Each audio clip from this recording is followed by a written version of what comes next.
Cześć, witajcie serdecznie w kolejnej prezentacji, a tym razem temat, który z całą pewnością już znacie, bo jest on na tyle popularny, że mówią o nim nawet topowi youtuberzy i z całą pewnością mogę się założyć, że jeśli nie dziś, to za kilka dni będzie po prostu zasyp filmików i prezentacji o homunculusie.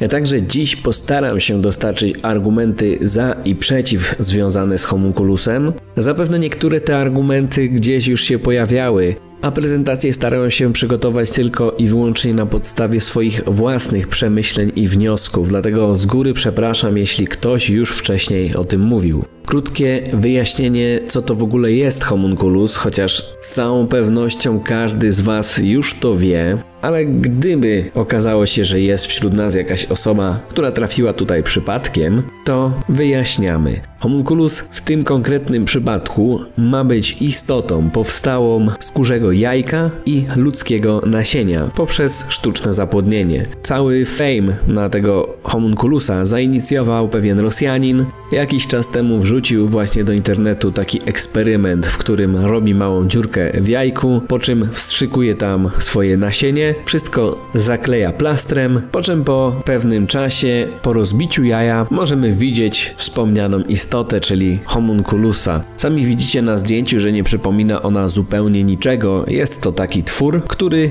na tym filmiku jest zdolny do poruszania się, właściwie do zginania swojego ciała. Jak to zwykle bywa, tego typu tematyka wywołuje niemałe poruszenie. Z jednej strony fani teorii spiskowych i różnego rodzaju tematów tabu są zaciekawieni, z drugiej strony obóz tych oczytanych naukowców, domowych filozofów, mówiąc krótko sceptyków akurat w tym konkretnym temacie. Tak jak już wspomniałem, ja też postaram się dołożyć do tego swoje 3 grosze. Taki główny argument, który jest poruszany, a który mówi o tym, że homunculus w tym przypadku to fake, dotyczy kwestii krzyżówek międzygatunkowych. Oczywiście znamy krzyżówki międzygatunkowe, które w mniej lub bardziej naturalnych okolicznościach udało się zainicjować, m.in. zebroid, czyli krzyżówka konia z zebrą, no i chyba najbardziej popularna hybryda, o której z pewnością każdy z Was słyszał, czyli muł, krzyżówka konia z osłem. Ale takie krzyżówki też mają miejsce w naturze, na przykład wśród niektórych gatunków ptaków czy też ryb. No i tutaj pojawia się taka kwestia, że o ile koń jest podobny do muła i nawet jeśli mają inną liczbę chromosomów, to przecież ich genotyp jest bardzo podobny. Podobnie też na przykład wśród kotowatych. Jest możliwa krzyżówka tygrysa z lwem. Wychodzi z tego, o ile dobrze pamiętam, tiglon,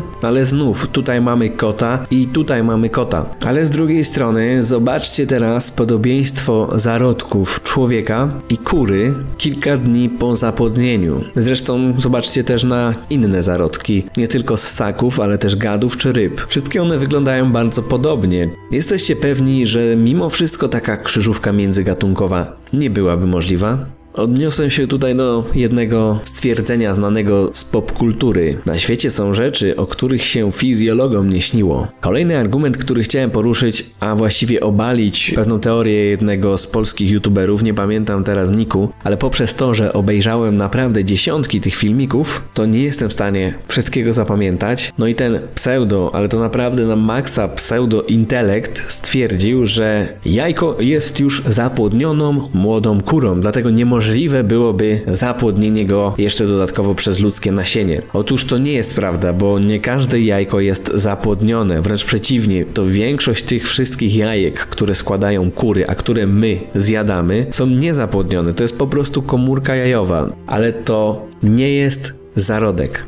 Pojawił się też taki argument, że jako gatunki człowiek i kura mają całkiem inną temperaturę rozwoju. Czy aby na pewno? Temperatura kury, pomimo tego, że są to zwierzęta stałocieplne, waha się w granicach od 41 stopni do około 43 stopni. Jednak inkubacja jaj, czy to w sztucznych warunkach, czy przez wysiadywanie przez kurę, daje temperaturę około 37,5 stopnia. Człowiek ma oczywiście temperaturę 36 36,6. Jednak podczas ciąży w początkowych fazach temperatura ciała kobiety wzrasta nawet do 37 stopni. Czyli jak najbardziej te temperatury inkubacji są do siebie podobne, są zbliżone. Kolejna kwestia co do środowiska rozwoju tego zarodka. Śluz pochwy zawiera wiele podobnych substancji do tych, które znajdują się w białku jajka. Między innymi zawiera związki takie jak pirydyna, wiele tych samych witamin i minerałów. Tak więc kolejny argument, który daje możliwość przetrwania ludzkich plemników w środowisku jajka. Jeszcze na chwilę wrócę do tych kwestii chromosomów. Człowiek ma 23 pary chromosomów, kura ma 39 par chromosomów i jest to często powtarzany argument na nie, że homunculus na pewno jest fejkiem, ponieważ nie mogłoby dojść do zainicjowania zapłodnienia. Ale kto wie, czy na przykład nie wygląda to w taki sposób, że po połączeniu się komórek, czyli wspomnianego plemnika z komórką jajową, a właściwie z tą konkretną tarczą zarodkową, która znajduje się w żółtku jajka,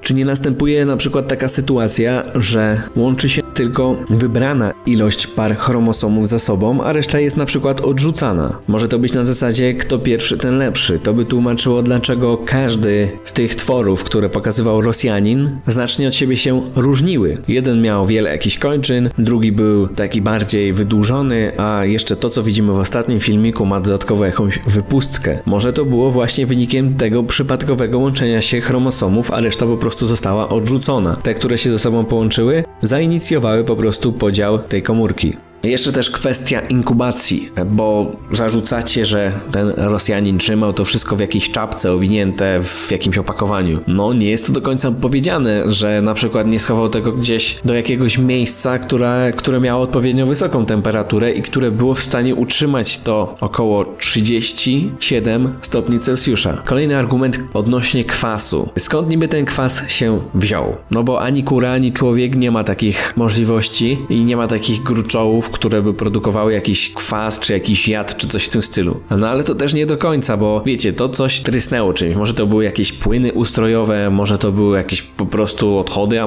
może jakaś inna substancja, enzymy, czy cokolwiek innego. W konsekwencji tego, że ten człowiek się wystraszył, nazwał to kwasem. Mogło tak to wyglądać.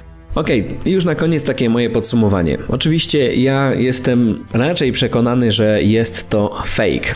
Z punktu widzenia marketingu ten filmik tego Rosjanina jest genialny. Dramatyzm z niepowodzeniami, na początku opowiadanie o tym, że udało się z jajkiem z hodowli domowej, później niepowodzenia z jajkami ze sklepu. Oczywiście też ta historia z szybkim zniszczeniem tej, nazwijmy to, istoty, ponieważ rzekomo Rosjanin się tego wystraszył. To nie jest taki filmik, że zrobiłem, udało się, jest super. Tylko tutaj była wtrącona cała historia, cały ten dramatyzm, który moim zdaniem spowodował właśnie to, że ten trend zyskał na ogromnej popularności. Myślę, że nigdy na 100% w internecie przynajmniej nie uda się stwierdzić, czy jest to w 100% fake, czy też nie, bo zawsze powstaje ten 1%. Zawsze trafi się ktoś, kto choćby dla sławy, czy dla żartów zrobi podobne doświadczenie i powie, że mu się udało i wtedy już pojawią się kolejni zwolennicy tego. W badania naukowe też wielu ludzi nie będzie wierzyć, bo wiadomo, że z różnych przyczyn tego typu badania mogą zostać sfałszowane, czy może zostać popełniony jakiś błąd. Ktoś może powiedzieć, spróbujcie w domu, na pewno wam się nie uda. Oczywiście spróbujesz 100 razy, ale zawsze możesz sobie mówić, no kurczę, może popełniłem jakiś błąd, może była nieodpowiednia temperatura, może nieodpowiednia ilość jajek i tak dalej. I zawsze ten 1% tajemniczości pozostaje. Natomiast co do kwestii tego, czy jest to fake, czy nie jest to fake, tak naprawdę bez specjalnych fajerwerków można przygotować tego typu fake w domu. To może być plastelina, to może być jakieś tworzywo sztuczne, bardzo łatwo dostępne. To mogą być sznureczki, którymi ten człowiek poruszał niby rzekomą istotą. To może być w końcu ingerencja jakiegoś programu graficznego. Tak więc tym bym się bardzo nie przejmował, bo wierzcie mi, że można to zrobić na 100 sposobów, żeby wyglądało to efektownie. Dlatego jeszcze raz podsumowując, dla mnie na 99% jest to ściema, ale jak już wspomniałem wcześniej, nigdy nie wiemy, co nas może zaskoczyć i jakie rzeczy jeszcze ten świat przed nami ukrywa. Dlatego jeśli podobała Ci się ta prezentacja, to mam wielką prośbę, daj łapkę w górę, dodaj komentarz, bo to bardzo mi pomaga, przede wszystkim mnie motywuje, no i też zapraszam Cię do subskrypcji, bo już niebawem kolejne takie ciekawostki i kolejne tematy, które mam nadzieję zainteresują Was i zaciekawią.